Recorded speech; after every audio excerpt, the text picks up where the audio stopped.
Hi Friday morning நம்மளுடைய கெஸ்ட்டும் வழக்கம் போல் வந்துட்டார். அவருக்குமே ஸ்வீட்டாக கொடுத்துட்டு அவங்க அதை ஸ்மெல் பண்ணி பார்த்துட்டு சாப்பிட்டுட்டு கிளம்பிட்டாங்க. அப்புறம் நம்ம சூரியனுக்கும் ஒரு நமஸ்காரம் பண்ணிவிட்டு அண்ணாமலையாரையும் தரிசனம் பண்ணிவிட்டு நம்மளுடைய ரொட்டீனை ஸ்டார்ட் பண்ணியாச்சுங்க. இன்றைக்கி ஆடி 3வது வெள்ளி எங்கள் ஊரில் வந்து பால் குடம் எடுப்பாங்க. அதனால் கடன்னு காலையிலேயே என்னுடைய கிச்சன் வேலையை ஃபுல்லாக ஃபினிஷ் பண்ணிட்டேங்க.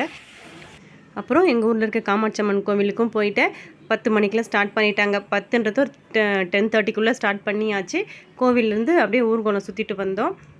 பால் குடம் எடுத்துகிட்டு ஓம் சக்தி பராசக்தின்னு சொல்லிட்டு சுவாமியோட பேர் சொல்லிக்கிட்டே பால் குடம் எடுத்துகிட்டு வந்தோங்க.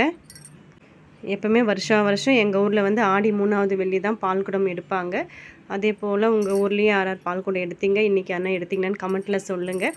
பால் குடம் எடுத்துகிட்டு ராகு காலம் கழித்து ஒரு 12 காலத்துக்குலாம் வந்தாச்சு கோவிலாண்ட. அப்புறம் எடுத்துகிட்டு போன பாலெல்லாம் இவங்க தாங்க மூலஸ்தான காமாட்சி அம்மன். இவங்களுக்கு வந்து எடுத்துகிட்டு போன பால் எல்லா பாலுமே வந்து அபிஷேகம் பண்ணாங்க. நீங்களுமே ப்ரே பண்ணிக்கோங்க அம்மனை.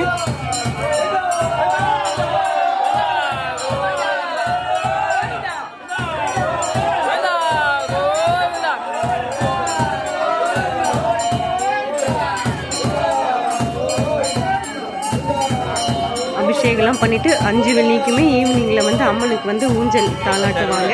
அப்புறம் தேரும் இருக்குங்க. விசாக நட்சத்திரம் தேருமே வரும் கோவிலில். அப்புறம் இன்றைக்கி எங்கள் வீட்டு லஞ்ச் என்னென்னு பார்த்தீங்கன்னா, கோவிலேருந்து வந்துட்டேன். கோவிலில் கொடுத்த வெஜிடபிள் ரைஸ் பிரசாதம் இது. நான் வச்சது அவரைக்காய் சாம்பார், கேரட் பொரியல், ரசம். இது தாங்க இன்றைக்கி எங்கள் வீட்டு லஞ்ச். அப்புறம் ஈவினிங் வந்து 3வது வெள்ளின்றதுனால சாம்பிராணி போட்டேன், பூஜையும் பண்ணிவிட்டேன். காலையிலேயே மாவிளக்கு போட்டு நினச்சேன், டைம் ஆகிடுச்சின்னு போடல. இப்போ தான் மாவிளக்கு போட்டு வீட்டில் விளக்கேற்றி சுவாமியும் கும்பிட்டாச்சுங்க. இன்னைய டே எனக்கு இப்படி தாங்க போச்சு.